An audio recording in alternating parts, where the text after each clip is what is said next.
My Hero Academia All's Justice did something I think is amazing, but I don't think people will like it as much as I do. Some anime games, you have the ability to switch out characters. Games like Jump Force, Burning Blood, Storm 4, Connections allows you to do this. While this mechanic isn't anything new, it is new to the My Hero One's Justice series, the third game to be exact, All's Justice, and it just added a game changer.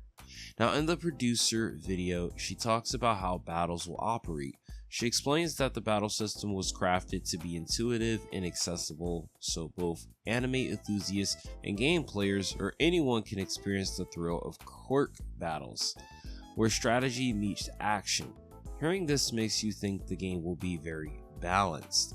What I take from this is that the game will be made for newcomers and more veteran players. To put it more simply, easy to pick up, harder to master. Something I've been craving in a lot of these games as of recent is a game that's relatively easy to play, but a game that has levels to it, so that way you're not just doing insanely cheesy setups, but you're actually doing things that take skill, mastering the mechanics, doing cool things that wasn't something that you could learn in an hour.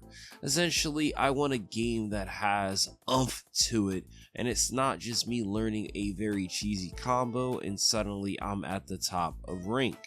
Now the producer reveals what I believe is the best mechanic in the game, as I mentioned earlier, and it's not the rising system as previously talked about. She explains that engaging in intense battles, you can form a team up to 3 characters and seamlessly chain together attacks by switching between them. In prior games, you had teams, but the 2 characters weren't able to be used except for support. The producer does state you can form a team up to 3. Now, this also indicates that you won't be forced to use all 3 characters. In some cases, you could have a 1v1 or a 2v2, or maybe an asymmetrical situation where you have 1 character and the other person has 2 or even sometimes 3 characters on their team. Now, will this be the case for online? That not 100% sure, but that would be the assumption, because chances are it's going to be like this in the story mode, as we've already seen a battle take place between Deku and Shigaraki by himself, but we also, believe it or not, seen a 1v3 with Deku, Bakugo, and Shoto fighting against Shigaraki. So we've already seen the case of this happening. We just need to see if this is also the case for online. And these teammates can be used to chain attacks together, being able to switch out almost seamlessly. Now, I would also imagine this mechanic would have a cooldown feature. Now, games like Jump Force, Storm 4, and Connections does this very thing. When you call out support or you switch out, there is a time frame that you have to wait before you're able to do this. Because if there was no time cooldown, then you could infinitely do this and the combat would be very annoying. So you can chain attacks doing this. However, the cooldown feature for both mechanics, as in support or the switch, they're counted as 1. So if you use one, you can't use the other or the same one until the cooldown runs out. And I think this will be the case for All's Justice, as it will help balance out the possibility of somebody abusing this freaking system and dragging down the beatdown to the point where you have a one-sided beatdown. But chances are there's going to be somebody that figures out a way to do it. Another thing to note is that in games like Storm 4, you have it to the button where you flick one way for a character, flick another way for another character. With One's Justice series, All's Justice, I wonder if they're going to have something similar, or are they going to go the route of Jump Force where you hold the button down to switch out. I mean, you press the button and you hold it for the support and then for the switch out. Now, another thing that's interesting is that I wonder if they're going to add more mechanics from other arena fighting games, such as giving us more defense options. such as maybe a substitute feature, but I think that probably would get some people more worried than hyped. Now, previously mentioned, the switch mechanic was fast and seamless.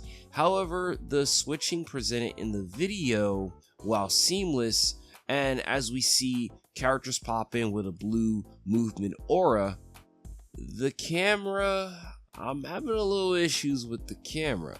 Now, when you do the switch, that is seamless, but the camera has to pan over to the character that switched out, and there's kind of a slight stagger effect that happens.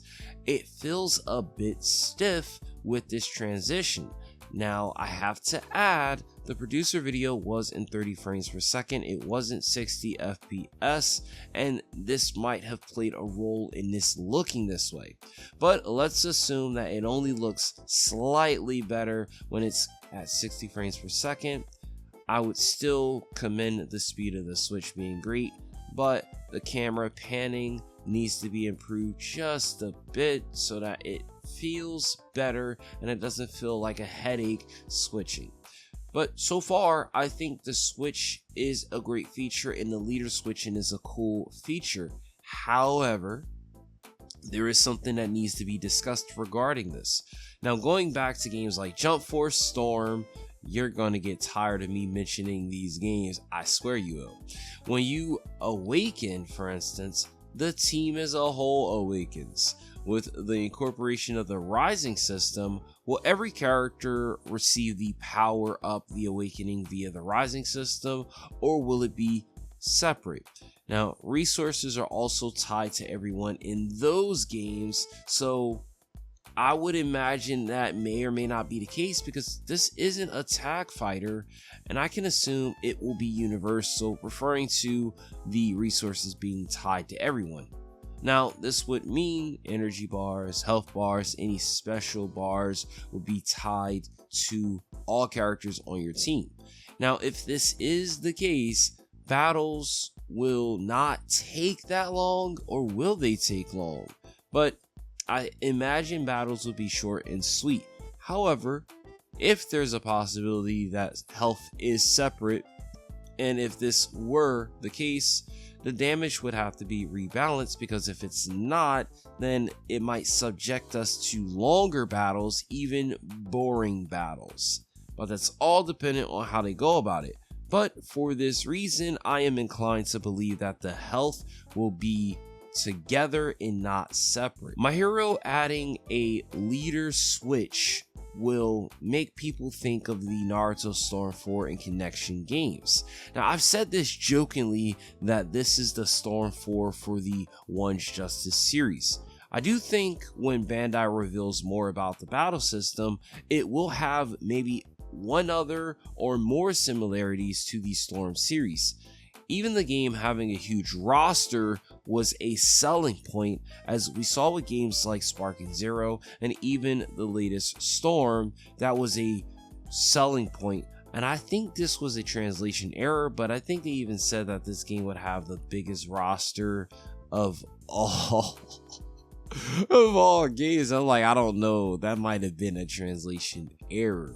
But again, the next series of videos, I want to start breaking down moveset potential for the characters that were revealed, as several were revealed, and in some cases it might be harder to think of a moveset. Some of these characters have been in straight up fights, while others have kind of paraded and got away with not really fighting in all of the My Hero series until the end. So I want to do that, but I also will continue making these videos talking about the new stuff, things that need to be talked about, and also playing some of the other My Hero games. Now, I got a question for you guys. Is Ultra Rumble more active than One's Justice 2? Because I'm considering dropping some videos for one of these games, just playing online, seeing how it is, but I need to know what you guys think, and I'll proceed from there. Anyways, if you guys enjoy videos like this, then make sure you guys hit the subscribe button. I am Makai, what yo? And I'll catch you guys in the next video.